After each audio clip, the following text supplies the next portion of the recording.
Mi hijo me jaló a un lado en medio de la fiesta y me dijo de frente: «No vuelvas a presentarme como la mujer que me dio la vida. Me da vergüenza». En ese instante, entendí que para él, yo ya no era su madre, sino una mancha que debía ocultar bajo las luces amarillas de esa mansión en México. No discutí ni lloré, solo respondí una frase: «Está bien». Aquella noche lluviosa, en silencio, borré mi nombre de todos los papeles en los que él se apoyaba, y 2 días después, en una reunión familiar llena de gente, algo colocado frente a él dejó a toda la habitación en completo silencio. Me llamo doña Elena. He vivido más de 60 años, y alguna vez pensé que ya entendía todas las dificultades de la vida, pero me equivoqué. En Polanco, entre mansiones siempre iluminadas y fiestas que huelen a dinero, dejé de ser madre. Solo soy una sombra, un detalle sobrante dentro del cuadro perfecto que mi propio hijo dibujó y que está dispuesto a borrar cuando le resulta vergonzoso. Ese día, Mateo, mi hijo, estaba de pie en el centro de la sala. Era guapo, elegante. El traje azul marino, hecho a la medida, se ajustaba a sus hombros anchos, el cabello peinado hacia atrás, brillante. La sonrisa radiante que había practicado frente al espejo miles de veces. Alzaba su copa junto al señor Alfonso, el socio más importante de la empresa constructora, donde acababan de ascenderlo a director de proyecto. Y a su lado estaba Camila, mi nuera. Era hermosa como una muñeca de porcelana cara, exhibida dentro de una vitrina bien cerrada. Vestido de seda rojo ceñido al cuerpo, joyas de oro finas pero costosas, la mirada afilada recorriendo el salón como un gato que inspecciona su territorio. Camila fue quien eligió este vestido gris ceniza para mí. «Póngase este color, mamá», me dijo anoche, con una voz suave pero que no admitía un no. Es discreto. La ayuda a mezclarse con la multitud. Mezclarse. Es decir, desaparecer. Bajé la mirada hacia el vestido. Era elegante, de buena tela, pero me hacía sentir como una empleada doméstica a la que el dueño le presta ropa usada para colarse en una fiesta. Yo no pertenecía a ese lugar. El olor intenso del perfume, el aroma del cigarro cubano, el olor de la arrogancia flotando en el aire me dificultaban respirar. «Relájate, Elena», me dije a mí misma. «Estás aquí por tu hijo. Solo quédate quieta, sonríe, y no rompas nada». Traté de hacerme lo más pequeña posible, pero el destino no me permitió ser una sombra en paz. Un grupo de personas se acercó hacia mí. Eran amigos de la familia de Camila, mujeres de mi edad, pero con la piel tersa, collares de perlas y bolsos de piel de cocodrilo. Al frente iba Patricia, la tía de Camila, una mujer con una mirada inquisidora, como de rayos X. Se detuvo frente a mí. Sus ojos me recorrieron de la cabeza hasta mis zapatos de tacón bajo, una mueca apenas perceptible, que duró una décima de segundo, pero que vi con total claridad. Era una evaluación, una clasificación. «Buenas tardes», habló la señora Patricia. Su voz era aguda y sonora, atrayendo la atención de algunas personas cercanas. «La he visto parada aquí desde hace rato. Se ve usted distinta. Nunca la he visto en las fiestas de la familia Valenzuela». Mi corazón dio un salto. La garganta se me secó, tragué saliva e intenté forzar una sonrisa amable. La sonrisa que mi madre me enseñó, que es el mejor arma de una mujer cuando pasa por un momento incómodo. «Sí, buenas tardes», respondí, con la voz un poco temblorosa. «¿Y usted quién es?», preguntó ella después, moviendo suavemente su copa de vino tinto. La pregunta no parecía malintencionada, pero sonaba como una trampa. ¿Es la nueva ama de llaves de la casa de Camila o algún familiar que vino del pueblo? El espacio a mi alrededor pareció quedarse en silencio. Vi a Mateo a unos 5 metros de distancia. Estaba sonriendo a un hombre con traje gris, pero al escuchar la voz de la señora Patricia, su sonrisa se endureció. Sus ojos se movieron rápido hacia mí. Esa mirada no era preocupación por mí. Era miedo, miedo puro. Pero yo, con el instinto de una madre sencilla, que nunca había sabido mentir sobre su propia sangre, no capté esa señal de advertencia a tiempo. Mi dignidad fue tocada. Yo no era una empleada, no era una mendiga.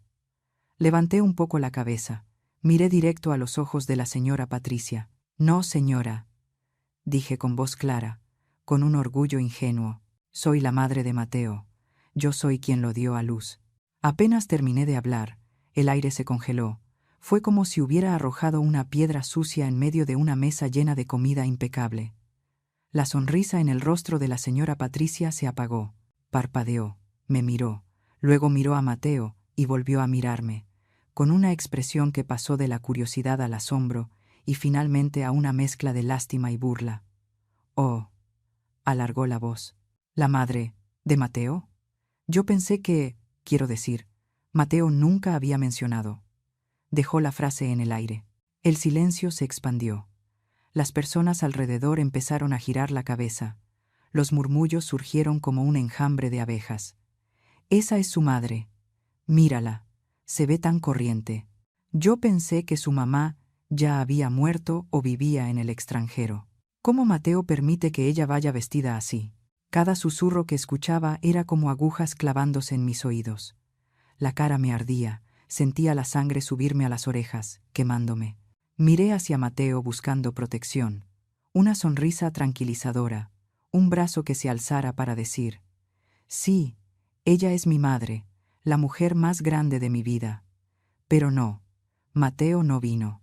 Dejó la copa sobre la mesa con tanta fuerza que el vino se derramó. Dijo algo a los invitados, una disculpa apresurada, y luego caminó rápido hacia mí. En su rostro no había ninguna suavidad. Apretaba los dientes, marcando los tendones de la mandíbula. Sus ojos cafés, esos que yo besaba cada noche cuando era niño, ahora estaban fríos como dos bolas de metal. No me miró, me tomó del codo. El agarre fue fuerte. Sus dedos se clavaron en mi carne a través de la tela, dolía. «Venga conmigo», siseó entre dientes.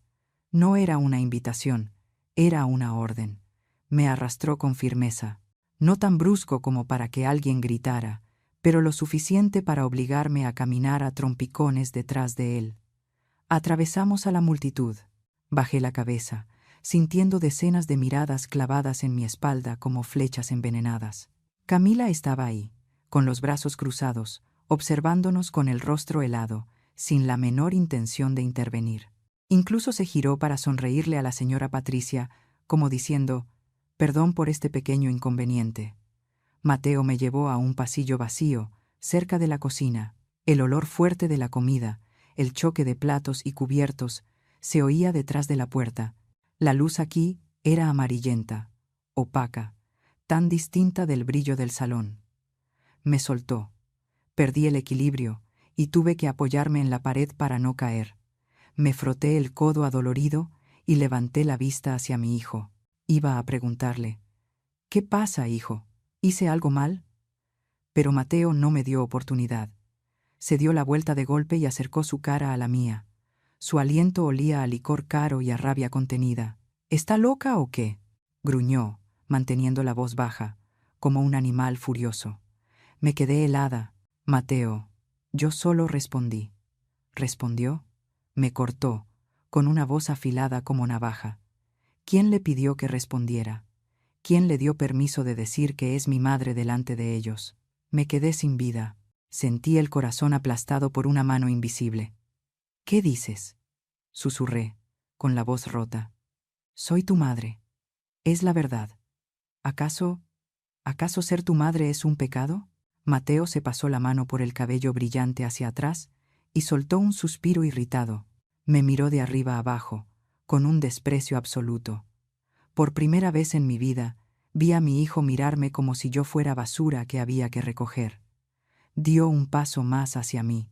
Se inclinó y me susurró al oído, palabra por palabra, claro, cruel, frío. «Escuche bien», dijo. «Nunca, nunca vuelva a presentarse como la mujer que me dio la vida delante de esa gente». Lo miré, con las lágrimas a punto de salir, pero me mordí el labio para detenerlas. «¿Por qué?», pregunté, apenas como un soplo. Él se enderezó, acomodó su corbata de seda, y ya no me miró a los ojos, sino al vacío detrás de mí. «Porque me da vergüenza», dijo. La frase cayó pesada, directa, sin una sola duda. Me avergüenza su origen. Me avergüenza su forma de hablar de pueblo. Me avergüenzan sus manos llenas de callos. Usted no pertenece a este mundo, Elena. Usted es una mancha en mi currículum perfecto. No me llamó mamá, me llamó usted.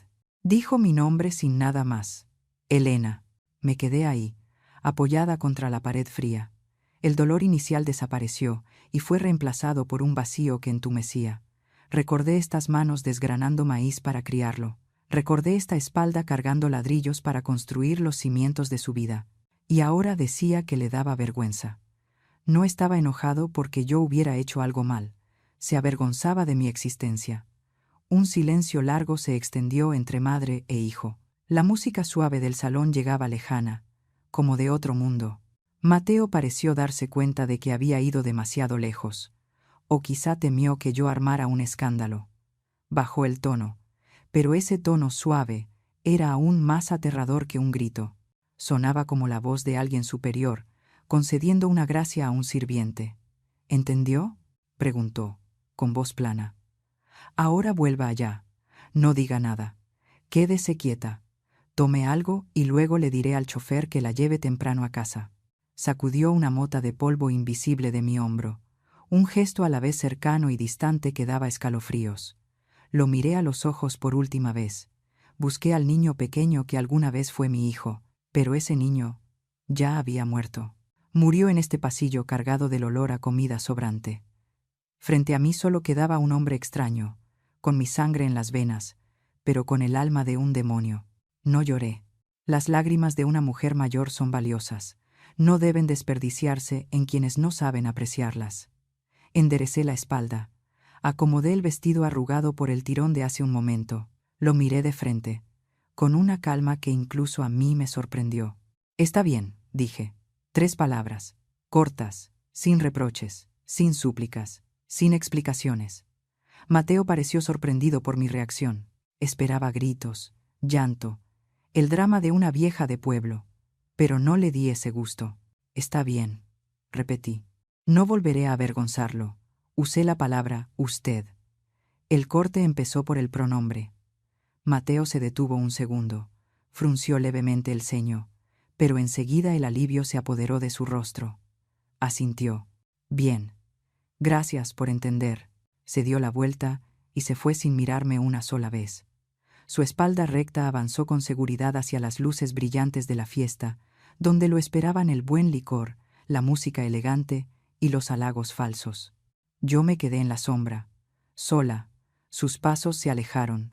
Tac, tac, tac.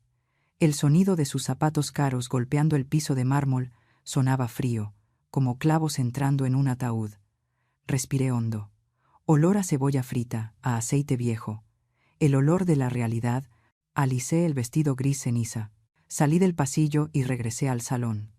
Todo seguía igual de lujoso. La gente seguía riendo y conversando. A nadie le importó nuestra breve ausencia. Volví a mi rincón, junto a la columna de mármol. Tomé de nuevo la copa de champaña ya tibia.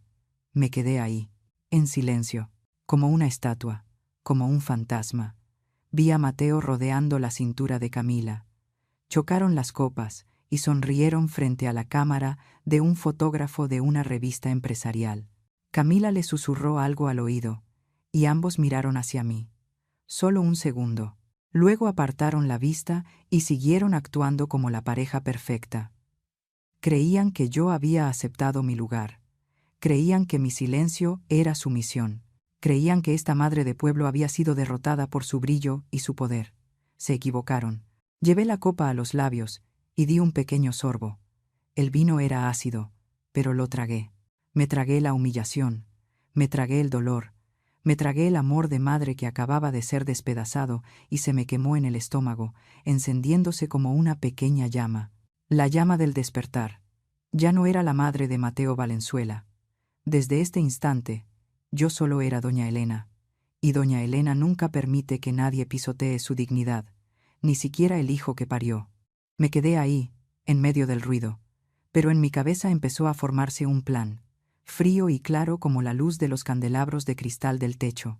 Si tú fueras yo, Si estuvieras en mi lugar en este momento, rechazado y humillado por el mismo hijo por el que sacrificaste toda tu vida, delante de cientos de extraños, ¿qué harías? ¿Llorarías y saldrías corriendo? ¿Te lanzarías a darle una bofetada?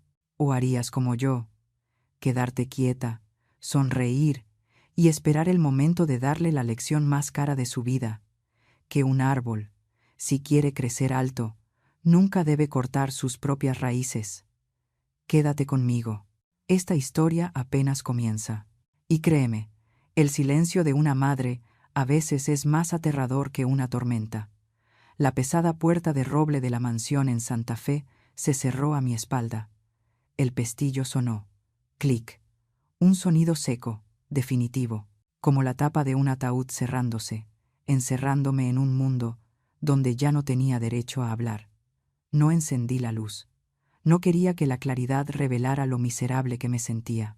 Avancé a tientas en la oscuridad, dando pasos pesados hacia la habitación destinada para la suegra, en la planta baja, escondida detrás de la cocina, junto al área de lavado. Camila decía que ese cuarto era práctico. Así no tiene que subir escaleras. Es mejor para sus rodillas. Yo creí que era preocupación. Ahora entendía. Era práctico para esconderme cuando llegaban visitas y no querían que subiera al piso de arriba. Práctico para convertirme en una guardiana invisible. Me senté en el borde de la cama. El colchón de resortes caros se hundió, pero no me dio ni un poco de calor.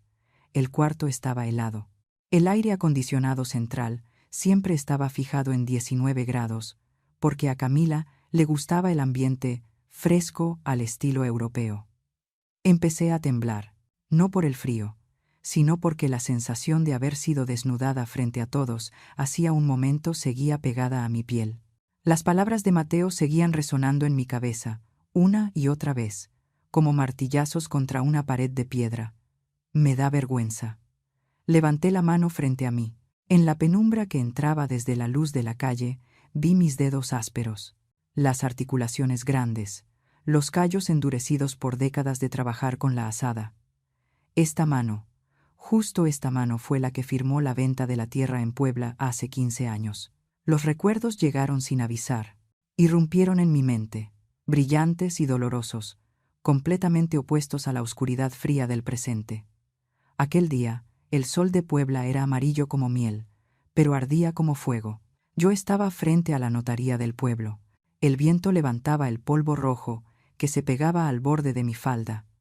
¿Está segura, señora Elena? El abogado viejo se acomodó los lentes y me miró con pena. Esta es tierra de sus ancestros. 3 generaciones de los Valenzuela vivieron y murieron aquí. Si la vende, ¿con qué va a vivir cuando sea mayor? Recuerdo que no dudé, ni un segundo. Miré hacia Mateo, que esperaba bajo el árbol de jacaranda. Tenía 22 años. Acababa de recibir la carta de aceptación para la maestría de arquitectura en la capital. Llevaba una camisa blanca gastada en el cuello, zapatos de tela llenos de polvo, pero los ojos le brillaban de ambición. Él quería volar. Y esa tierra era la única ala que yo podía darle. Estoy segura, le respondí al abogado.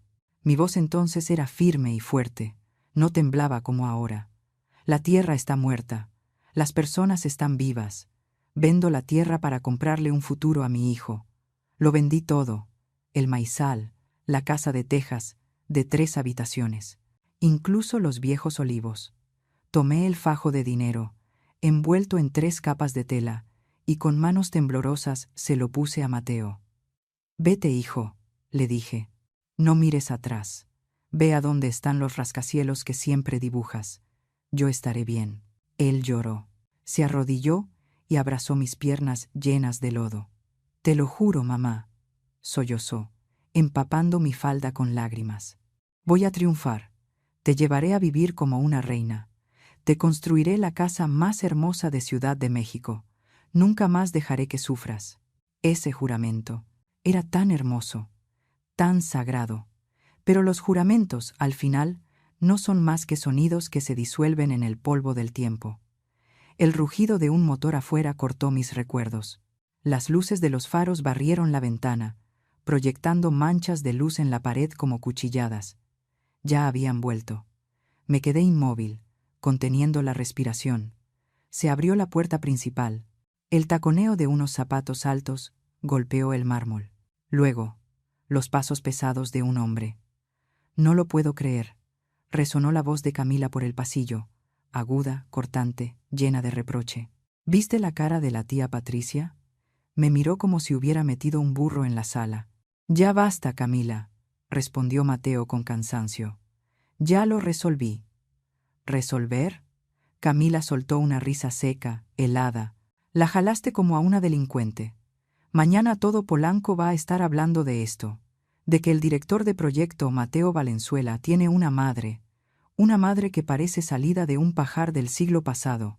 Yo permanecía sentada en la habitación a oscuras. Apreté con fuerza la sábana. Hablaban de mí. No como de una persona, sino como de un problema. Una mancha en un vestido de seda. «¿Y qué querías que hiciera?», explotó Mateo. Sus pasos se detuvieron en la sala, separados de mí solo por una pared delgada. Le dije que no hablara. No pensé que se le fuera a salir. «Eso es lo que es, Mateo», lo interrumpió Camila. «Ese olor a rancho no se quita. Por más ropa de marca que le pongas, seguirá siendo doña Elena la vendedora de maíz. El problema no es lo que dijo. El problema es que estaba ahí». Silencio. Un silencio espeso, aterrador. Esperé que Mateo la contradijera. Esperé que dijera: «No hables así de mi madre. Vendió toda su vida para que yo estuviera aquí». Pero no. Solo se escuchó un suspiro largo. Luego, el choque de un vaso de vidrio contra la mesa. Tal vez estaba sirviendo vino. «Tienes razón», dijo Mateo con la voz grave y opaca. «No debí traerla.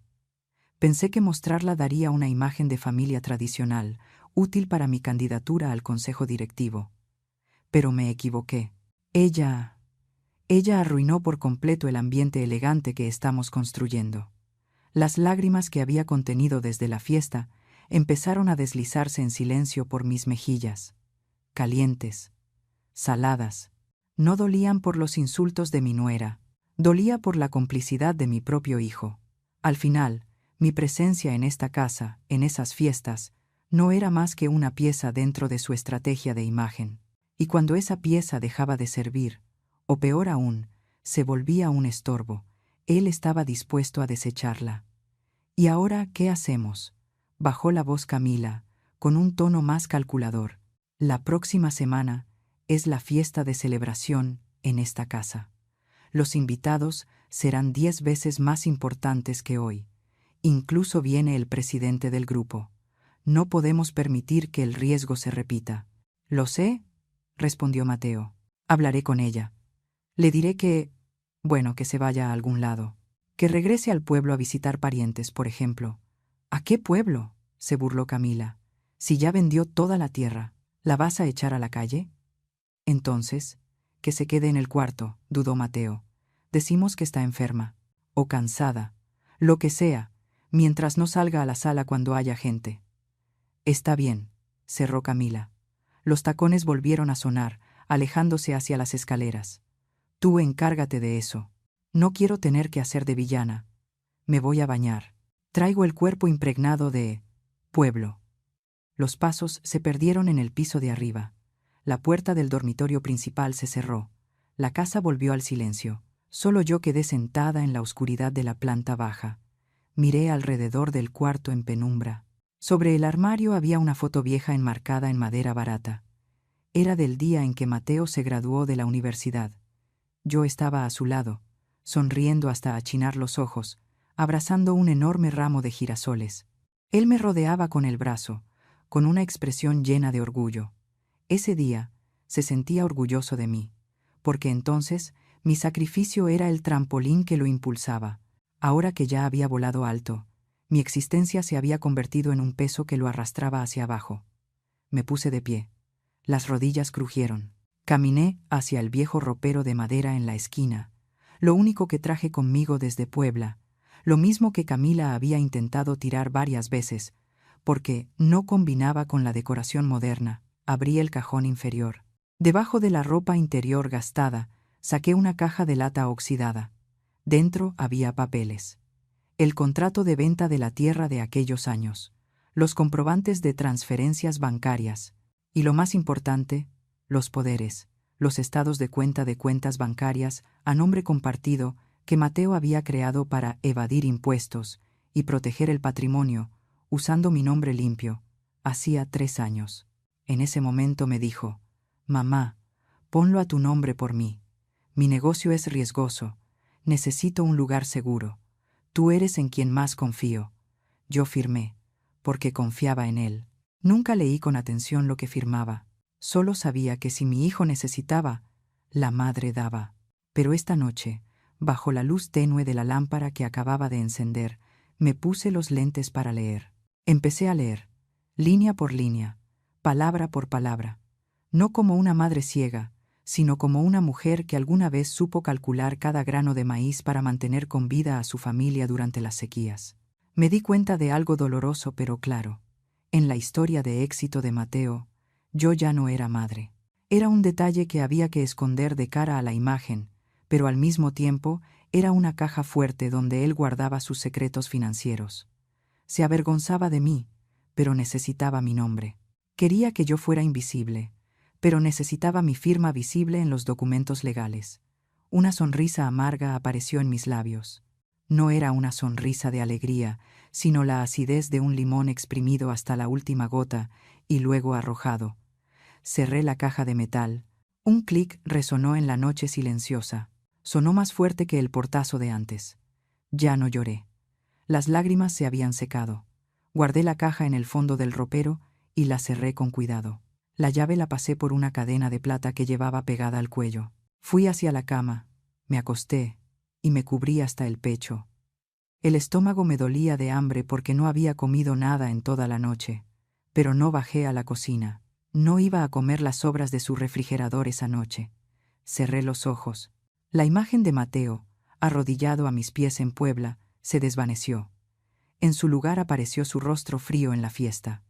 Me da vergüenza. Está bien, hijo. Si me ves como una mancha que hay que borrar, entonces te mostraré qué tan profundas son las raíces de esa mancha. ¿Quieres que tu madre sea una sombra? Seré una sombra, pero olvidas algo. La sombra siempre es más grande que el cuerpo cuando el sol se pone. ¿Y tu sol? Ya está empezando a caer, Mateo. Si esta historia tocó tu corazón, suscríbete al canal para acompañarnos hasta el final, porque lo que viene, nadie lo espera. Y no olvides decirnos desde dónde nos estás viendo en los comentarios. Queremos saber hasta dónde llegan nuestras historias. El aire dentro de la casa cambió. No explotó como una bomba. Se volvió espeso, poco a poco, asfixiante. Como cuando está a punto de caer una tormenta en Puebla, las nubes negras bajan hasta casi tocar el suelo y oprimen el pecho, haciendo difícil respirar. Después de aquella noche de la fiesta, nadie volvió a mencionar lo ocurrido. Nadie pidió perdón. Nadie dio explicaciones. Mateo y Camila se comportaron como si lo del pasillo nunca hubiera pasado. Pero yo sabía que se había levantado un muro invisible, espeso, transparente y helado. La tercera mañana después de ese evento, entré a la cocina a las 7. La costumbre de madrugar de la gente del campo se lleva en la sangre y no se quita. En la cocina, Camila estaba de pie junto a la cafetera Nespresso carísima. El aroma del café recién molido llenaba el aire, muy distinto al café de olla con canela que yo solía tomar. Al verme entrar, la espalda de Camila se tensó un poco. Solo un poco. Luego se giró y sonrió, una sonrisa industrial. Solo los labios se curvaban. Los ojos seguían planos como un lago muerto. «Buenos días, mamá», dijo Camila. «¿Tan temprano? ¿Por qué no duerme un poco más?» «Ya estoy acostumbrada», respondí, avanzando hacia el refrigerador para tomar la jarra de agua. Camila dio un paso al costado, suave, pero se interpuso en mi camino. «Yo se la traigo», dijo rápido. «Siéntese mejor. Ya tiene edad. No ande caminando tanto en la cocina. No vaya a resbalarse. Y luego, ¿qué problema?» Me detuve. ¿Resbalarme? He caminado por surcos de tierra desparejos durante 60 años sin caerme jamás, y ahora en este piso de granito pulido le preocupa que me resbale. Camila sirvió el agua en un vaso de cristal y lo dejó sobre la isla de la cocina, lejos de la zona de preparación. Ah, mamá, añadió con un tono ligero, como si hablara del clima. Esta noche vamos a tener visitas. El corazón me dio un brinco. ¿Qué visitas? Unos amigos del consejo directivo de Mateo y algunos socios inversionistas, dijo mientras limpiaba una mancha invisible en la superficie. Puras cosas de trabajo. Números, contratos. Entendí lo que quería decir, pero me quedé en silencio, esperando que se dictara la sentencia. Camila volvió a mirarme con la expresión más falsa de comprensión que había visto. Pensamos hablar en la sala. Va a haber ruido y humo de cigarro. Mamá, mejor cene temprano en su cuarto. Le diré a María que le lleve la bandeja. Come tranquila viendo la tele. Estos temas de negocios dan dolor de cabeza, y usted tampoco los va a entender. No los va a entender. Esas 3 palabras fueron como 3 bofetadas en la cara. No me prohibió salir, me aconsejó quedarme en el cuarto, por mi propio bien. Crueldad envuelta en una falsa preocupación tan dulce que daba miedo. Miré a mi nuera. No parpadeó. Estaba esperando resistencia. O sumisión. Recordé mi plan. El silencio es un arma. Asentí con la cabeza. Sí, dije. También me siento un poco cansada. Comeré en el cuarto. Los ojos de Camila brillaron con satisfacción. Soltó el aire, como si se hubiera quitado un peso de encima. Gracias, mamá. Es usted muy comprensiva. Comprensiva. Es decir, sabe comportarse. Sabe desaparecer a tiempo. Esa noche me quedé sentada en mi cuarto, con la puerta entreabierta. Afuera, en la sala, se oía el tintinear de las copas, el jazz sonando bajo, las risas ruidosas de hombres exitosos y mujeres sofisticadas. María, la empleada doméstica, me llevó la bandeja con la cena. Arroz frito, un poco de pollo salteado, sopa de verduras, sobras del mediodía. Miré la comida y luego miré hacia la puerta. Escuché la voz de Mateo, fuerte, segura, llena de poder. Hablaba de visión, de valores, de sustentabilidad. La familia es mi base, lo escuché decir. Todo lo que hago es por mi familia. Unos aplausos dispersos sonaron. El señor Mateo es todo un ejemplo de hombre, elogió una voz femenina. Yo masticaba el pollo seco. ¿La familia es la base? Esa base estaba encerrada en un cuarto de 15 metros cuadrados junto a la cocina, comiendo sobras, mientras él usaba la palabra familia para pulir su imagen allá afuera. Ya no me sentí triste, sentí náuseas. Los días siguientes fueron una cadena de aislamiento sutil. Me convertí en un fantasma dentro de la casa de mi propio hijo.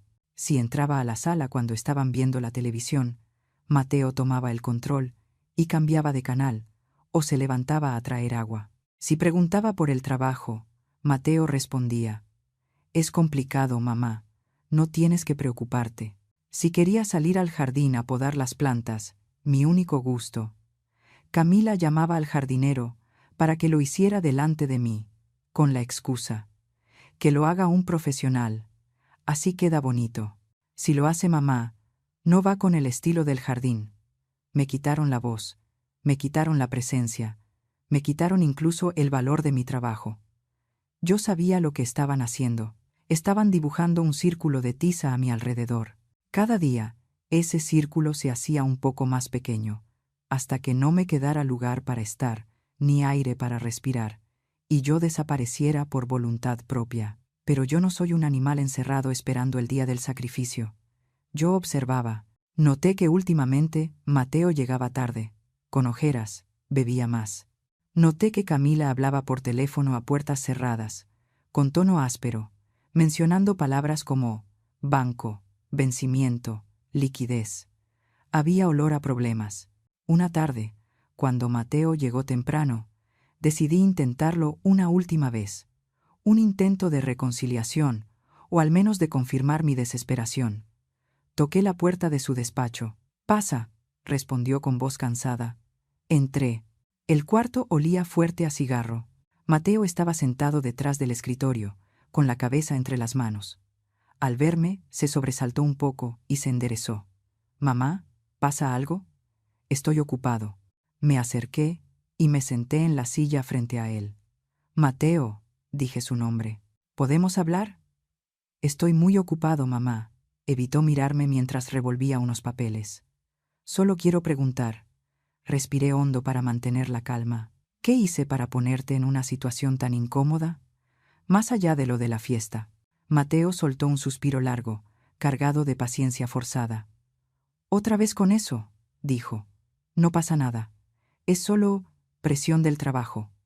«¿Te avergüenzas de que sea pobre?», pregunté de frente. Mateo se quedó quieto y levantó la vista. Por un segundo vi culpa en sus ojos. Pero enseguida la coraza del orgullo volvió a cubrirlo todo. «No es pobreza», dijo con frialdad. «Es falta de encaje. Tú no entiendes cómo funciona este mundo. Aquí la imagen lo es todo. La gente mira cómo te vistes, cómo hablas, y con eso juzgan mi capacidad. Yo no puedo explicarles que eres una buena persona. Eso no les importa. Solo ven lo que no encaja». «¿Entonces me escondes?», pregunté. «No te escondo», se defendió, pero su voz sonó débil. «Yo solo te protejo. Y me protejo». «¿Te proteges?», repetí. «Sí, estás protegiendo tu silla de director». Mateo golpeó el escritorio. ¡Bang! «¿Y qué?», gritó. «Esa silla mantiene a toda esta casa. ¿Crees que el dinero de las medicinas, la comida y esta casa cae del cielo? ¿De verdad pensaste que vender unos cuantos terrenos en el pueblo alcanzaba para vivir toda la vida?». Me quedé inmóvil. Se estaba atribuyendo el mérito. Usaba el dinero para golpearme en la cara. Olvidaba quién le dio las primeras monedas para aprender a ganarse la vida. Me levanté despacio. Lo miré, sin rabia, solo con lástima. «Está bien, Mateo», dije. «Ya entendí». Me di la vuelta y caminé hacia la puerta. «No le des importancia a estas cosas pequeñas», dijo detrás de mí, con un tono apenas arrepentido, pero todavía con aire de superioridad. «Descansa. Yo me encargo de todo». Cerré la puerta. La puerta de madera gruesa quedó entre mi hijo y yo. Me apoyé en ella y cerré los ojos. El último lazo se acababa de romper. Esa noche no pude dormir. La inquietud me carcomía por dentro. Cerca de las 2 de la madrugada tuve sed. La garganta me ardía como si hubiera tragado cenizas. Abrí la puerta despacio y salí descalza al pasillo para ir a la cocina. La casa estaba a oscuras. Solo un hilo de luz amarilla se filtraba por la puerta del despacho de Mateo, el mismo lugar donde había estado esa tarde. La puerta no estaba bien cerrada. Pensé en pasar de largo. No quería oír más crueldades, pero un nombre me detuvo. Mi nombre. «Doña Elena». Era la voz de Camila, baja, rápida, apurada y claramente calculadora. Me quedé quieta en la oscuridad, pegada a la pared, conteniendo la respiración. «Tienes que ser firme, Mateo», dijo Camila. Se escuchó el roce de unos papeles. «La situación de la empresa está muy tensa. El banco ya está presionando por tus créditos personales. Si llegan a saber que los bienes en garantía están a nombre de ella y que ella ya no está del todo lúcida». «Mamá sigue lúcida, Camila», respondió Mateo con voz débil. «Solo es de pueblo, pero su cabeza está bien». «¿Bien de qué?», replicó Camila con fastidio. «Ya está senil. El otro día casi rompe un jarrón de cerámica. Escúchame, necesitamos reestructurar los bienes. Tú tienes que tener el control total. Si todo sigue a su nombre, cada vez que haya que vender o hipotecar algo, habrá que llevarla a firmar, ir al notario. Y si un día se le ocurre no firmar, ¿qué?». Hubo un silencio. El corazón me latía con fuerza en el pecho. Un sudor frío me recorrió la espalda.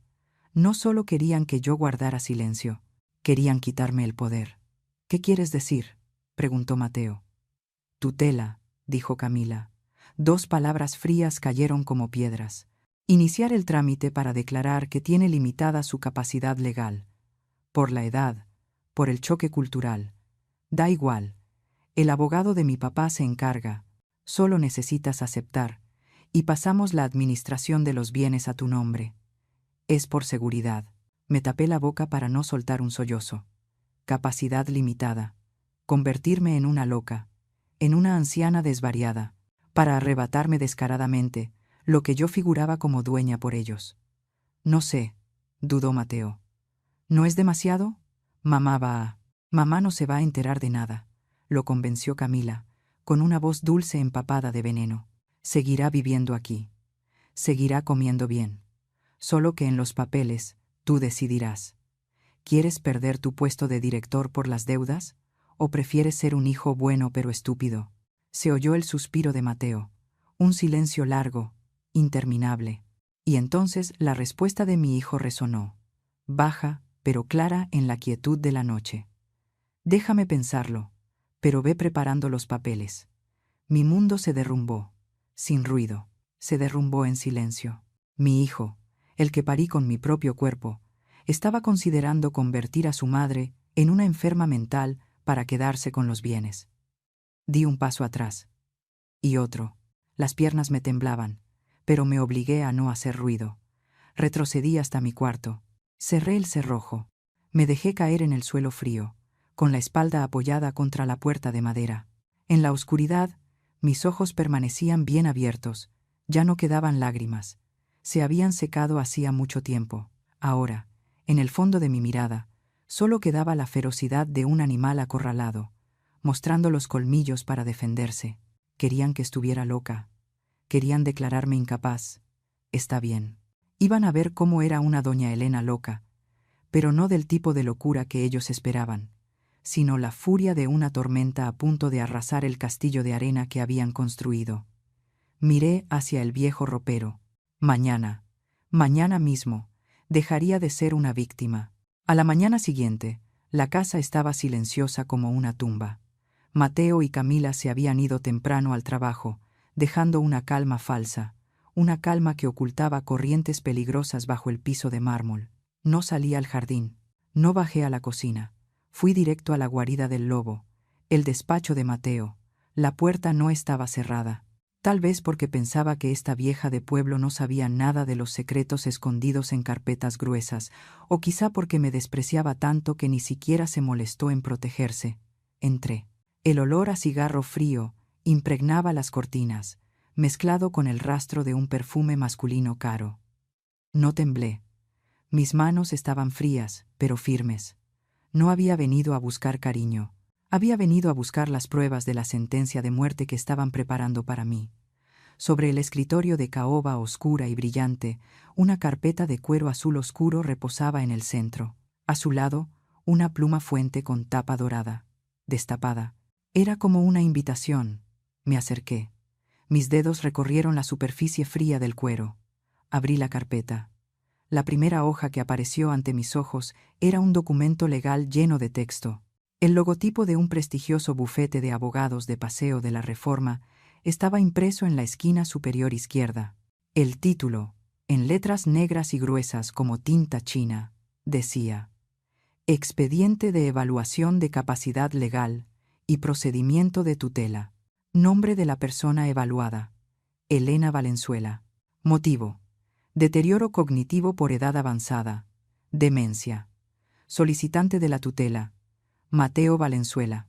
Contuve la respiración. Fue como si alguien me hubiera dado un golpe brutal en el estómago. Las entrañas se me retorcieron. Pasé a la siguiente página. Otro documento. Era la cesión del control administrativo de los bienes. Lo enumeraba todo. El terreno en las afueras que compré con mis ahorros de 10 años, ahora valía 5 veces más. 2 departamentos que puse a mi nombre para ayudarlo a evadir impuestos. Y lo más importante, el derecho a voto en la empresa constructora, donde yo figuraba con el 15% de las acciones nominales, algo a lo que nunca di importancia porque creía que solo era un trámite. Todo estaba siendo empaquetado para pasar a manos de Mateo. Al final del documento, una línea pequeña, anotada en tinta roja por el abogado, decía: con que la señora Elena firme o exista un certificado de incapacidad legal, el control será completamente suyo. Nadie podrá intervenir. Me quedé mirando esa frase. La vista se me nubló, no por la edad, sino por la crueldad. No solo querían echarme, querían despojarme de todo antes de lanzarme a la calle. Querían convertirme en una anciana senil, inofensiva, sin nada, viviendo de su caridad. Una lágrima cayó sobre el papel. Me apresuré a limpiarla con la mano. No, no debía llorar. Las lágrimas podían borrar las pruebas. Escuché el motor de un coche en la entrada. Habían vuelto. Antes de lo previsto. El corazón me latía con fuerza, como un tambor de guerra. Cerré el expediente deprisa y lo dejé exactamente en el mismo lugar. Giré la pluma para que quedara en el mismo ángulo. Retrocedí. Observé una última vez. Todo estaba perfecto. Salí rápido del despacho y cerré la puerta justo cuando se oyó la llave entrando en la cerradura de la puerta principal. Me metí en el baño del pasillo y tiré de la cadena para crear un ruido falso. Cuando salí, Mateo estaba de pie en el vestíbulo, aflojándose la corbata. Me vio. Mamá. Me saludó con un leve gesto de cabeza, cansado, pero tratando de parecer normal. ¿Todo bien en casa? Lo miré. Lo miré fijamente a esos ojos cafés iguales a los de su padre. Alguna vez vi amor en ellos. Ahora solo veía cálculo. Sonreí. Una sonrisa suave, amable, un poco torpe, justo como el papel de vieja senil que él quería asignarme. Bien, hijo, dije. Solo fui al baño. Ya estoy vieja. Los riñones no ayudan. Mateo soltó el aire. La desconfianza en su mirada se disipó. Está bien, mamá, descanse. Voy un momento al despacho. Pasó junto a mí. Su espalda era grande, firme. Me quedé mirándolo alejarse. No sabía que la mujer que estaba detrás de él ya no era la madre de campo, débil y sumisa. Era una mujer que acababa de ver el cuchillo en su propio cuello y había decidido agarrar el mango. Volví a mi cuarto. No encendí la televisión. Me senté en la cama y saqué el teléfono. Ese celular viejo, casi un ladrillo, que Mateo siempre despreciaba llamándolo pieza de museo. Marqué una serie de números que sabía de memoria, aunque no los había usado en 10 años. Sonó. Una vez, 2 veces. Bueno, respondió una voz anciana, ronca, pero con autoridad. Señor Suárez, dije, con voz fría y firme. Soy yo, Elena. Elena, la de Puebla. Hubo un segundo de silencio. Luego su voz se animó. ¿Doña Elena? ¿Cuánto tiempo? ¿En qué puedo ayudarla? Necesito que venga a Ciudad de México, dije. Mañana mismo. Traiga su sello de notario. Y traiga también la copia del poder original que firmamos hace 10 años. ¿Pasa algo? Sí, respondí, mirando fijamente la pared blanca. Hay personas que quieren robar lo que no les pertenece, y necesito enseñarles una lección de derecho. Colgué. Saqué el chip del teléfono, lo partí en 2 y lo tiré a la basura. Compraría uno nuevo. Esta guerra necesitaba discreción absoluta. ¿Mateo quería jugar a lo legal? Bien, jugaría con él. Pero esta vez yo pondría las reglas. 3 días después, el día de la sesión de fotos familiar, era el evento de imagen más importante del año para Mateo. Las fotos se publicarían en la revista Forbes México, junto con una entrevista sobre joven empresario destacado. La casa estaba hecha un caos desde muy temprano. Maquillistas, estilistas y peluqueros iban y venían sin parar. Luces, flashes y reflectores llenaban la sala. Camila lucía espectacular con un vestido de gala color verde esmeralda. Era hermosa, de una belleza afilada y fría. Mateo vestía un traje negro con moño. Parecía un caballero perfecto. ¿Y yo? Me dieron un atuendo tradicional modernizado. Seda color beige, con bordados discretos. Elegante pero envejecido. Que la mamá se siente en este sillón, indicó el stylist. Pose de abuela dulce, bondadosa, como apoyo emocional. Obedecí sin protestar. Me senté. El maquillista retocó mi rostro, cubriendo arrugas y cansancio. «Sonría, señora», gritó el fotógrafo. «Sonría bien. Familia feliz». Sonreí. Mateo se colocó detrás de mí, con la mano sobre mi hombro. Camila se sentó a mi lado, apoyando apenas la mano sobre mi rodilla. Clic, clic, clic. Los flashes explotaban sin parar. Me ardían los ojos. «Perfecto, perfecto», elogió el fotógrafo. Entonces llegó el momento decisivo. «Ahora», dijo el fotógrafo revisando la pantalla. «Necesitamos una foto de poder. Solo la pareja. Estilo moderno. Líderes de tendencia. Camila se levantó de inmediato. Se acomodó el vestido. Los ojos le brillaban. Este era el momento que estaba esperando. Mateo me miró. Por un segundo vi duda. Pero la ambición ganó. Mamá, dijo con suavidad, puedes hacerte a un lado un momento, para que nos tomemos esta foto solos. Hacerme a un lado, asentí. Me levanté y salí del encuadre. Me quedé junto al técnico de luces. Un poco más allá, por favor, dijo él moviendo la mano. Todavía aparece en la esquina de la toma. Retrocedí 2 pasos más. Aún así no era suficiente. Mamá, llamó Camila desde lejos, con una voz empalagosa. ¿Por qué no vas a la cocina a revisar la sopa? O mejor sube a descansar. Esta toma va a tardar. Me estaba echando, ya no de forma disimulada, sino directa. Mi presencia, aunque fuera solo una sombra borrosa en la esquina de la foto, era demasiado para su perfección. Los miré a los dos. Ahí estaban, en medio de la sala, hermosos, elegantes, hechos el uno para el otro. Eran el rey y la reina de ese castillo. Y yo era quien había construido ese castillo, y ahora me expulsaban de sus puertas. Un frío me recorrió la espalda. Ya no era dolor, era una lucidez total. La última gota había caído en el vaso lleno de aguante. Está bien, dije. Mi voz se perdió entre la música de fondo y las indicaciones del fotógrafo. Nadie me escuchó. Me di la vuelta. No fui a la cocina. No subí a descansar. Caminé hacia mi cuarto, pero esta vez mis pasos ya no pesaban. Eran ligeros, la ligereza de alguien que acaba de soltar la última carga emocional. Entré al cuarto. Cerré la puerta. Eché el cerrojo. Fui hasta el closet. Esta vez no saqué la vieja caja de metal. Saqué de debajo de la cama una pequeña maleta de cuero. La había preparado la noche anterior, después de la llamada con el señor Suárez. Abrí la maleta. Dentro no había ropa, solo documentos, montones de documentos, estados de cuenta bancarios, acciones, escrituras, papeles fiscales y un sello rojo intenso con un nombre grabado, Elena Valenzuela. Me senté frente al pequeño escritorio en la esquina del cuarto. Saqué una hoja en blanco, tomé la pluma. No escribí una carta de despedida, no escribí una carta de reproches. Escribí una solicitud de bloqueo, de activos y revocación de poderes, dirigida a Banco Central de México y Secretaría de Planeación e Inversión. Escribí palabra por palabra. Mi letra temblaba por la edad, pero era firme y precisa. Firmé, Elena Valenzuela.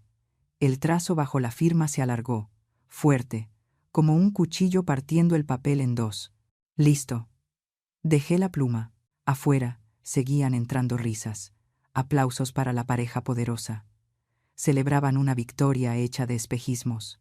No sabían que los cimientos bajo sus pies acababan de ser retirados. Me miré en el espejo.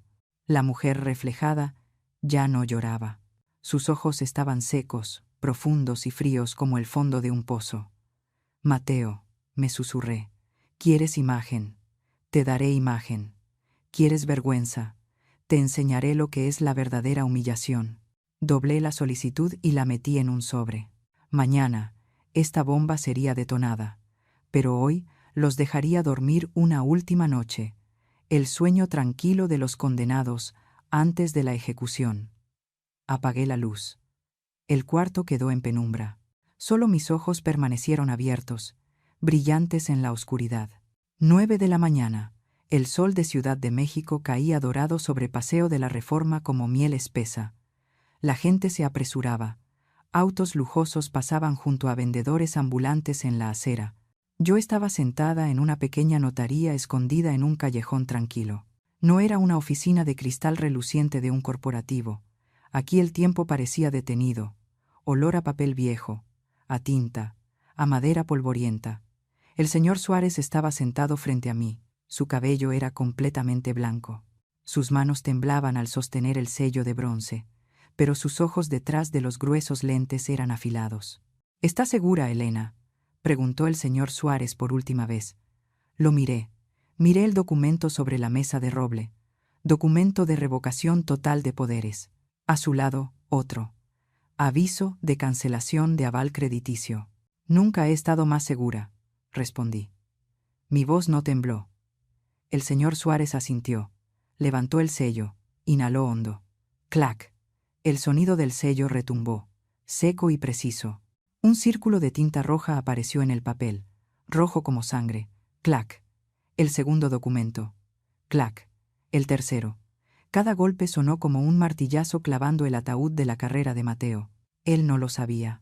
En ese mismo instante, quizá estaba sentado en su oficina de cristal, firmando proyectos millonarios, confiado en que detrás de él había una fortuna gigantesca respaldada por el nombre Elena Valenzuela. No sabía que ese nombre acababa de desaparecer. «Está hecho», dijo el señor Suárez, empujando el expediente hacia mí. «En un plazo de 24 horas, el sistema bancario se actualizará. Las órdenes de bloqueo entrarán en vigor. Las tarjetas adicionales quedarán suspendidas. La facultad de firma del joven Mateo quedará anulada». Tomé el expediente. Era liviano, pero su peso bastaba para derrumbar un edificio entero. «Gracias», dije. «¿A dónde irá ahora?», preguntó él, con cierta preocupación. «¿A dónde tengo que ir?». Me levanté. «Señor Suárez, mantenga esto en secreto hasta el último minuto. No deje que él lo sepa antes de que empiece la fiesta». El anciano sonrió, la sonrisa astuta de un zorro viejo y leal. «Un notario sabe guardar silencio, Elena. Hoy no la he visto. Solo vi a una clienta venir a certificar un testamento. Salí de la oficina. El sol seguía dorado. La calle seguía llena, pero el mundo ya había cambiado. Tomé un taxi. «A la sede del banco BBVA, sucursal Polanco», le dije al conductor. Me quedaba una última cosa por hacer: sacar la leña del fondo de la olla. 12 del mediodía. Volví a casa. La mansión seguía en silencio. Mateo y Camila aún no habían regresado. Entré a la cocina. Abrí el refrigerador y saqué los ingredientes para preparar el almuerzo. Cociné mole poblano, el tradicional pollo con salsa de chocolate picante de mi tierra, el platillo que a Mateo más le gustaba cuando era niño. Un platillo complejo, que lleva horas moler especias. El olor del chile tostado, del cacao amargo, de la canela intensa se esparció por la cocina moderna y fría. El sabor de los recuerdos llenó el aire. 7 de la noche. Ellos llegaron. Mateo entró y aspiró el aire. «¿Qué olor es ese?». «Está muy fuerte», frunció el ceño. «¿Qué cocinaste? Va a impregnarse en las cortinas». «Mole», dije, colocando el plato de pollo sobre la mesa. «Hoy me sentí bien. Quise cocinar para ustedes». Camila miró el plato oscuro y espeso y torció los labios. «Gracias, mamá, pero nosotros comemos low carb. Ese platillo tiene muchas calorías. Y el color da un poco de cosa». No comió. Apartó el plato a un lado. Mateo apenas picó un poco con el tenedor por compromiso, y luego lo dejó. «Ya estoy lleno. Al mediodía comí demasiado con los clientes».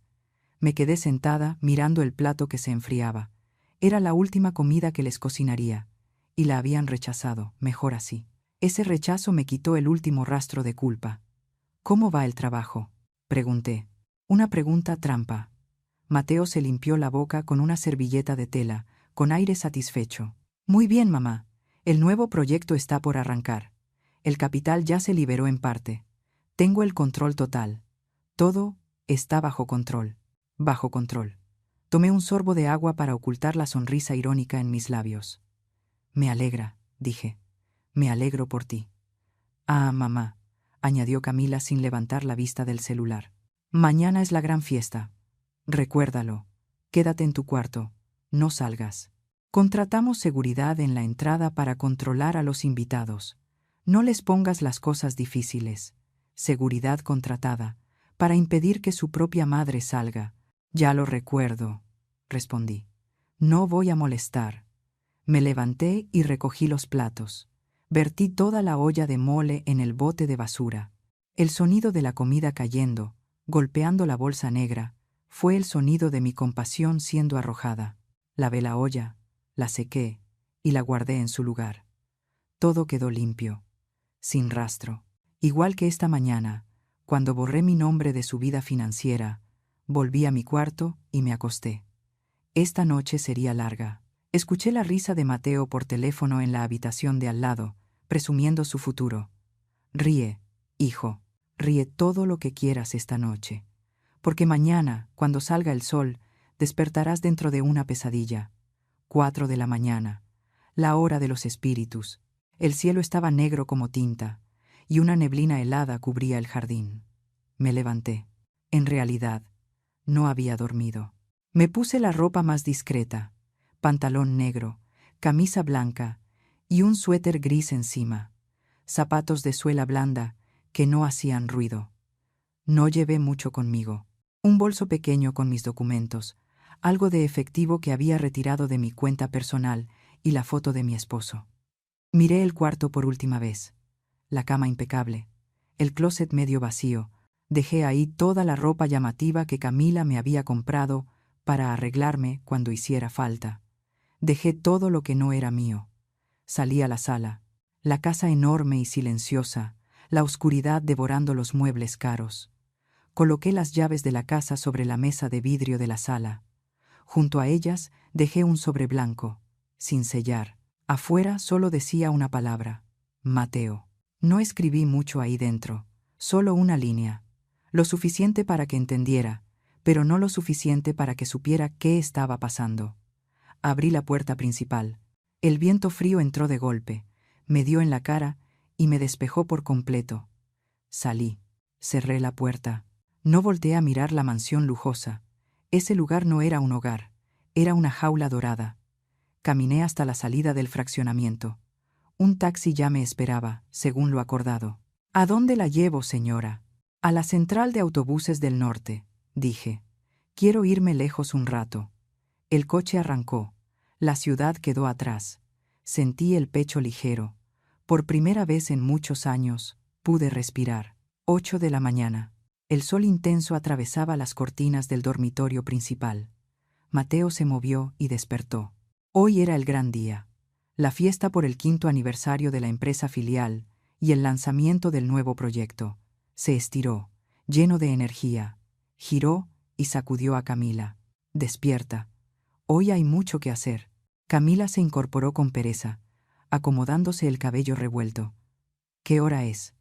Las 8. Bajamos a desayunar y luego revisamos lo de los decoradores. Bajaron las escaleras. La casa estaba extrañamente silenciosa. Normalmente, a esa hora ya se escuchaban ruidos en la cocina, la aspiradora, o al menos la voz de doña Elena murmurando algo mientras hablaba con las plantas del jardín. Hoy, silencio absoluto. ¿Y María? Frunció el ceño Camila. ¿Por qué no ha preparado el desayuno? Seguro fue al mercado y no ha vuelto. Se encogió de hombros Mateo. ¿Y mi mamá? Qué raro. Siempre se levanta temprano. Seguro está resentida, encerrada en su cuarto. Soltó Camila con una sonrisa burlona mientras servía jugo de naranja de una jarra de cristal. Mejor así, menos estorbo. Desayunaron rápido. 9 de la mañana. Llegaron los decoradores. La casa se llenó de flores frescas. 10 de la mañana. Elena seguía sin aparecer. Mateo empezó a sentirse inquieto. No era preocupación, era molestia. ¿Hasta cuándo piensa hacérsela sentida?, murmuró. Voy a entrar a llamarla. No quiero desorden cuando lleguen los invitados. Fue hasta la puerta de mi habitación. Tocó. Toc, toc. Mamá, ¿ya despertaste? Sal un momento. Necesito decirte algo. Silencio. ¿Mamá? Giró la perilla. La puerta no estaba cerrada. Entró.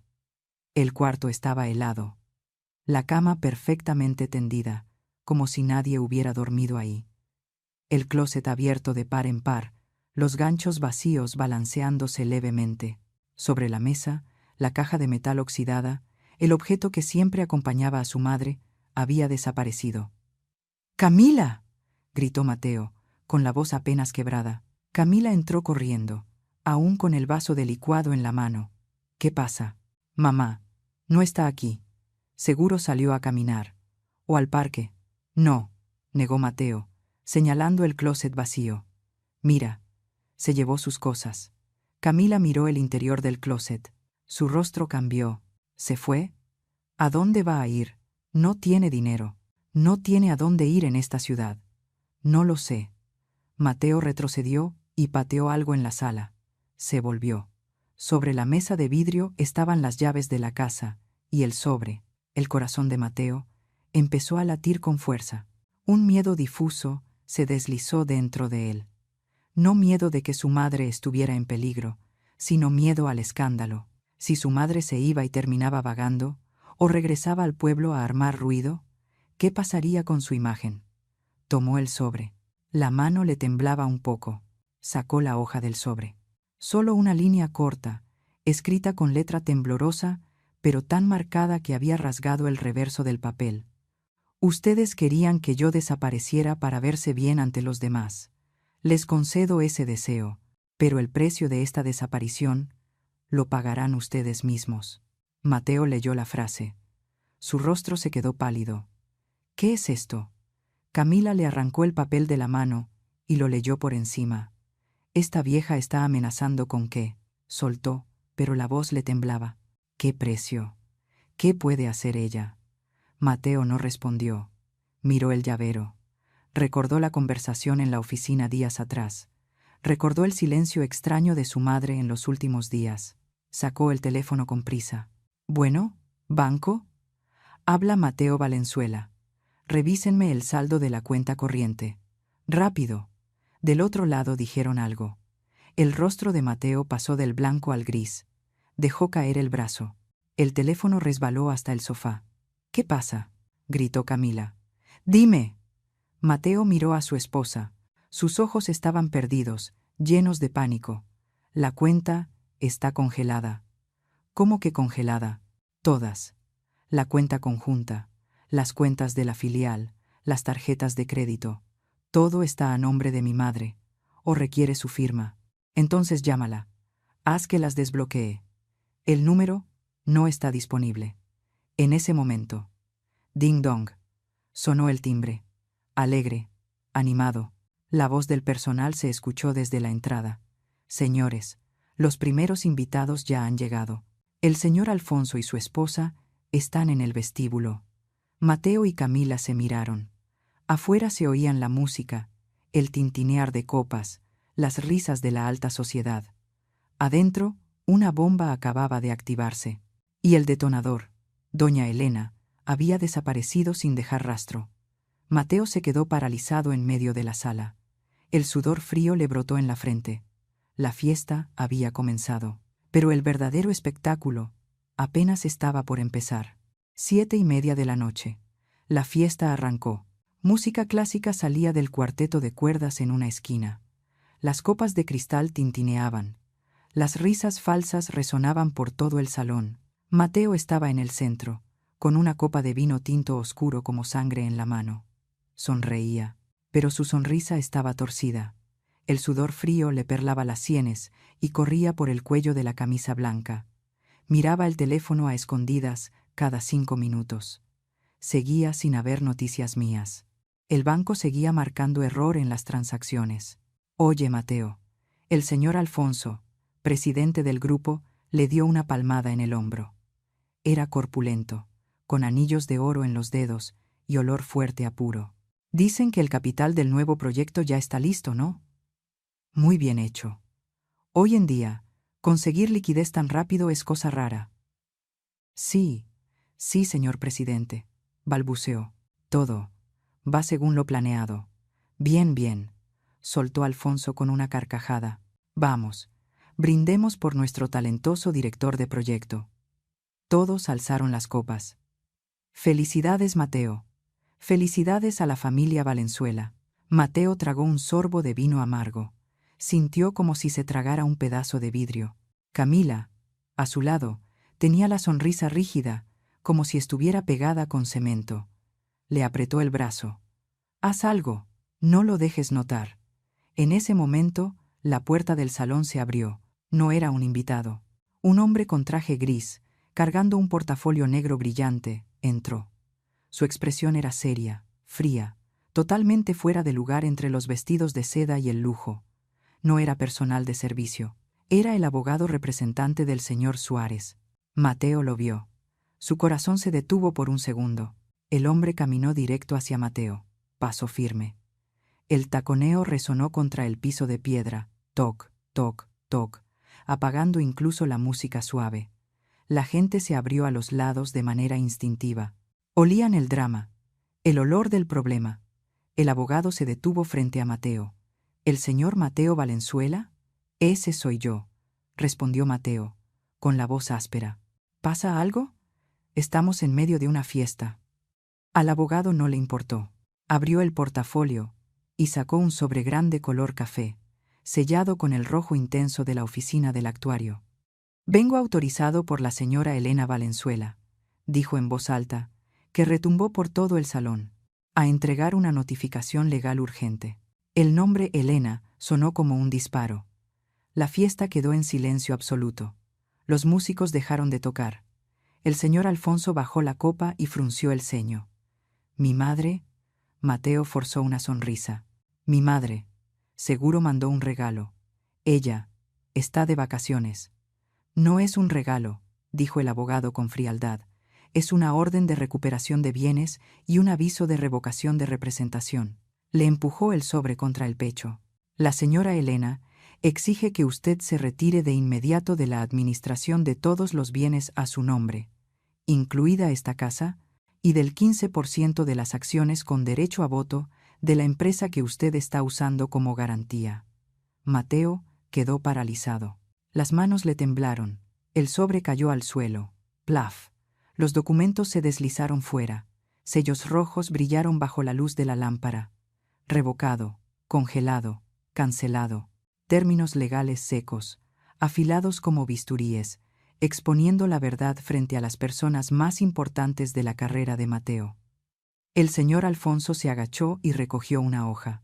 La leyó por encima. Su rostro se ensombreció. Mateo, gruñó, ¿dijiste que el financiamiento estaba listo? Porque estos papeles dicen que todos tus activos de respaldo son de tu madre y que ella acaba de retirarlos. Presidente, déjeme explicarle, balbuceó Mateo, sin una gota de sangre en la cara. ¿Explicar qué? Alfonso le lanzó el papel al pecho a Mateo. Eres un estafador. Usaste los bienes de tu madre anciana para aparentar, ¿y ahora ella te echó a la calle? El murmullo estalló. Dios mío, ¿puedes creerlo? Resulta que era rico gracias a su mamá, y dicen que la escondía porque le daba vergüenza. Bien merecido. Las miradas de admiración se volvieron desprecio. Las sonrisas sociales se transformaron en muecas burlonas. Mateo se quedó ahí, solo. Miró alrededor buscando ayuda. Pero Camila ya había retrocedido, con el rostro cubierto por las manos, temblando de vergüenza. Nadie se puso de su lado, porque la única persona que siempre lo había defendido, pese a todos sus errores, era su madre. Y él mismo la había echado. Mateo bajó la vista hacia los papeles esparcidos en el suelo. No vio letras. Vio el rostro de su madre, cansado y resignado, el mismo que él había considerado pueblerino. Ahora, esa supuesta simpleza regresaba para darle el golpe final en el escenario más lujoso de su vida. Se desplomó, cayó de rodillas en medio del salón, no para suplicar, sino porque las piernas ya no le sostenían. El soporte invisible había desaparecido. La sombra de la humillación lo cubrió, más fría que cualquier noche de invierno. 11 de la noche. La fiesta había terminado. No, no terminó. Se hizo pedazos. Los invitados se fueron hace rato. Alfonso anunció la cancelación de la alianza ahí mismo, en la puerta, antes de subir a su coche. La mansión enorme quedó llena de copas rotas, flores marchitas y botellas caras derramadas. El olor ácido del alcohol mezclado con perfume viejo creó un aroma a fracaso. Mateo estaba sentado en el piso frío, recargado en la base del sofá, el saco tirado a un lado, la corbata deshecha, miraba fijo a la nada. Camila estaba sentada en la esquina opuesta, el rímel corrido por todo el rostro. Ya no lloraba, permanecía inmóvil, como una muñeca rota. Se acabó, susurró Camila, con la voz ronca. Lo perdimos todo. Mateo no respondió. En su cabeza, curiosamente, ya no pensaba en el dinero. pensaba en el plato de mole poblano de la noche anterior, el plato de pollo oscuro, feo, que su madre había cocinado, el plato que él había despreciado y que Camila había tirado a la basura. Esa fue la última comida, la última oportunidad que su madre le dio. ¿Por qué hizo eso?, murmuró Mateo. ¿Por qué fue tan cruel? Porque tú fuiste cruel primero, dijo Camila de repente. Mateo volteó a verla. Camila levantó la cabeza. Con los ojos enrojecidos lo miró de frente. Y porque yo también fui cruel, continuó Camila, mientras las lágrimas volvían a caer. Nosotros somos unos miserables, Mateo. ¿Qué dices? ¿No te das cuenta? Camila soltó una risa torcida. Ella no pidió dinero, solo pidió respeto. La tratamos como un objeto viejo que había que esconder. Pero cuando ese objeto desapareció, toda esta casa se vino abajo. Camila se levantó y caminó hacia el closet vacío del cuarto, que antes era de su suegra. Abrió la puerta y aspiró el olor húmedo que aún quedaba. Siempre le tuve envidia, confesó Camila. ¿Envidia? Mateo se sorprendió. ¿De una vieja pueblerina? Sí, porque ella tenía algo que yo no tengo. Tenía una fuerza interior. Vendió su tierra, su casa, sacrificó toda su vida sin quejarse una sola vez. ¿Y yo? A mí me basta con que murmuren un poco para querer desaparecer. Ella era 100 veces más fuerte que nosotros. Mateo se quedó en silencio. Miró la casa lujosa y vacía. Recordó a su madre escondida junto a una columna en el restaurante. Recordó la frase, «Yo soy su madre», y su propia respuesta, «Me da vergüenza». Un dolor le apretó el pecho. No era el dolor de haber perdido dinero. Era el dolor del arrepentimiento tardío. Entendió que no solo había sido un mal hijo, había sido un hombre cobarde, construyendo su ego sobre la espalda de la mujer a la que despreciaba. «Me equivoqué», dijo Mateo, con la voz quebrada. «Me equivoqué, Camila». Se cubrió el rostro con las manos. Los hombros le temblaron. El llanto salió, ahogado, profundo. No era el llanto de un niño caprichoso. Era el llanto de un hombre que acababa de darse cuenta de que había perdido su alma. Camila se acercó y se arrodilló junto a su esposo. No lo consoló, solo rodeó los hombros de Mateo con los brazos. «Ve a buscar a tu madre», dijo Camila, «no para pedirle que te devuelva los bienes, sino para pedirle perdón. Porque si no, nunca vamos a volver a vivir en paz». Mateo alzó la mirada. «¿Pero dónde la buscamos?», cortó todo contacto. «En su tierra», dijo Camila con firmeza, «en el lugar donde todo empezó, o en los sitios de los que ella hablaba. Ella no nos abandonó, solo está esperando ver si todavía somos dignos de que vuelva». Mateo se secó las lágrimas. En sus ojos empezó a aparecer una determinación distinta. «Tienes razón», se puso de pie. «Vamos, ahora mismo». «¿No vas a cambiarte?». «No», dijo Mateo, mirando su aspecto desaliñado. «Así está bien. Mi madre no necesita ver a un director elegante. Necesita ver a su hijo desnudo por dentro». Salieron de la mansión de millones de dólares, dejando atrás las ruinas de una fama falsa. Se internaron en la noche, comenzando el camino para recuperar a la persona que habían perdido. 2 días después, en un antiguo monasterio a las afueras de Puebla, con muros de piedra cubiertos de musgo y un huerto de naranjos cargados de fruta, yo estaba sentada en un banco de piedra, podando rosales espinosos. La luz de la tarde se filtraba entre las hojas, dibujando manchas doradas sobre mi ropa de tela áspera. Aquí todo era tranquilo. No había fiestas ni cálculos. Solo el sonido de las campanas vespertinas y el aroma de las hierbas sabía que vendrían.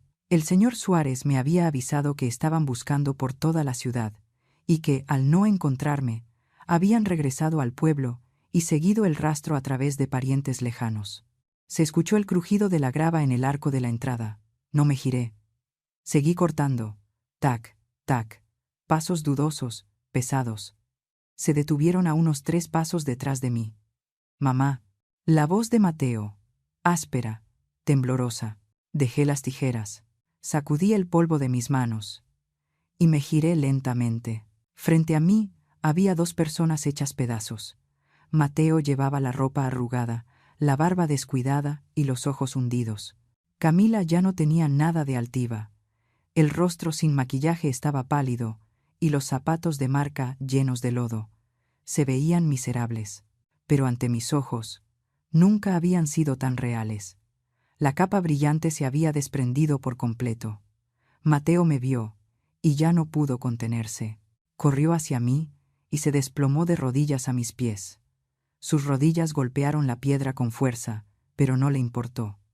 Me abrazó las piernas, igual que aquel día en que vendí la tierra para que pudiera estudiar. «Mamá», sollozó, «me equivoqué. Perdóname. Soy un miserable». Camila también se arrodilló a su lado. No se atrevió a tocarme. Solo bajó la cabeza y las lágrimas cayeron al suelo. «Perdónanos, mamá», murmuró Camila. «No necesitamos el dinero. Te lo devolveremos todo. Solo te pedimos que no te vayas así». Los miré a los dos. El corazón se me retorció. ¿Qué madre no sufre al ver sufrir a sus hijos? Pero no podía ablandarme. La compasión en ese momento mataría la lección que tanto me había costado construir. No me incliné para levantarlos. Enderecé la espalda. «Levántense», dije con voz firme. Mateo alzó la cara, llena de lágrimas. «Mamá, te dije que te levantes». Elevé la voz. «No vendí mi tierra ni mi casa para criar a un hijo que solo sabe arrodillarse y llorar». Mateo y Camila se pusieron de pie, temblando, con la cabeza baja. «¿A qué vinieron?», pregunté. «¿A pedir mi firma de vuelta?». «No», negó Mateo con fuerza. «Jamás. Lo juro. Solo queremos que regreses. La casa está vacía. Tengo miedo. ¿Miedo a perder el dinero o miedo a estar solo?». «Miedo a perderte a ti», dijo Mateo mirándome a los ojos. Esta vez vi sinceridad. Ya perdí toda mi dignidad. Ahora entiendo que sin ti, esa dignidad no era más que basura. Guardé silencio un largo momento. El viento de la tarde trajo el aroma de las naranjas maduras. «Está bien», dije despacio. «Los perdono». Los ojos de ambos se iluminaron. «Pero», levanté un dedo, «con condiciones». «Las que sean», dijo Camila de inmediato. Primero, miré fijamente a Camila. «No soy alguien que se esconda. Soy la dueña de esta familia. Si hay visitas, me sentaré en la sala. Hablaré con mi acento del campo. Me vestiré como yo quiera. Si alguien se avergüenza, esa persona es la que se va». «Sí», Camila asintió una y otra vez. «Te presentaré ante todos». Segundo, me volví hacia Mateo. «Mi dinero es mío. Tú trabajarás y pagarás tus deudas por tu cuenta. No volveré a firmar nada. Tienes que aprender a pararte sobre tus propios pies. Si te caes, te levantas solo». Mateo apretó los labios y asintió. «Lo entiendo. Empezaré de nuevo». Y tercero, bajé un poco la voz. «Una vez a la semana, comerán lo que yo cocine, sin low carb ni dietas.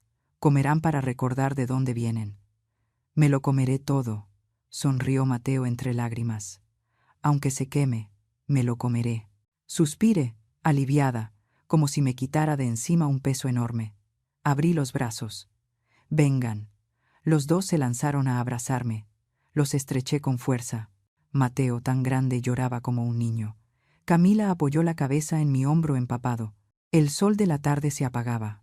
La oscuridad comenzaba a caer sobre el jardín. Pero esta vez, la oscuridad ya no era fría, porque mi familia había sido reconstruida, no con dinero ni con prestigio, sino a través de la ruptura y el renacer. La historia que acabas de escuchar es ficticia, pero cada mirada de desprecio, cada evasión en público, cada firma con la que doña Elena retiró el poder, toca algo muy real, que no todas las venganzas buscan destruir. Hay historias de venganza escritas, con un silencio frío, con la dignidad despertando, y con la lección que enseña a los hijos extraviados cuál es el precio de olvidar sus raíces.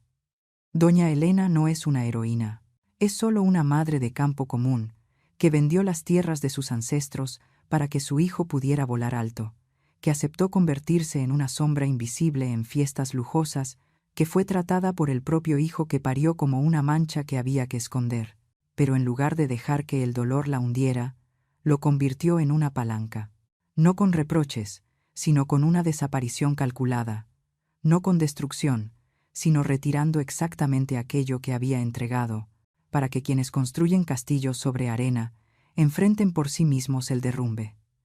Ella no quería que su hijo quedara en la ruina, solo reclamó su dignidad, y cuando lo logró, quienes adoraban las apariencias se vieron obligados a reconocer el valor real de los lazos familiares, porque no existe riqueza duradera si se construye negando a quien te dio la vida. Contamos esta historia no para promover el castigo, sino para recordarte que hay sacrificios que no deben ser incondicionales si alimentan la ingratitud, silencios que no son sumisión, sino la pausa antes de la tormenta de la justicia, y madres que, aun teniendo en sus manos el poder sobre los bienes, eligen dejar una salida, no por debilidad, sino porque entienden que el mayor castigo para un hijo no es perder dinero, sino el arrepentimiento de casi haber perdido a su madre.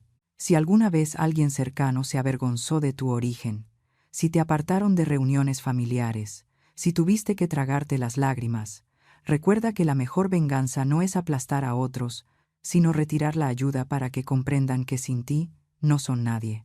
Y si aún crees un poco en la ley de causa y efecto, comparte esta historia, porque quizá, en algún lugar, haya una madre sentada en una habitación oscura que necesita escuchar que en las historias de venganza, el verdadero ganador no es el más cruel, sino quien se atreve a enseñar la lección del respeto antes de que sea demasiado tarde. Cuando cierres este video, recuerda algo. No todo éxito es riqueza. Hay vidas que con solo levantar la cabeza y reconocer su origen ya han ganado para siempre la batalla de la conciencia. Deja un mensaje para doña Elena y para las madres que resisten en silencio en los comentarios. Y no olvides suscribirte al canal Historias con Calma. Aquí, cada historia es un espejo que refleja los rincones ocultos de la piedad filial, y nos recuerda que el dinero puede comprar una fachada brillante, pero no la paz del alma. Al final del video, te invitamos a ver 2 historias de venganza más, donde mujeres arrinconadas aprendieron a contraatacar no para destruir, sino para restablecer el orden del respeto, porque a veces, solo al perder todos los apoyos, se aprende a mantenerse en pie sobre las propias piernas.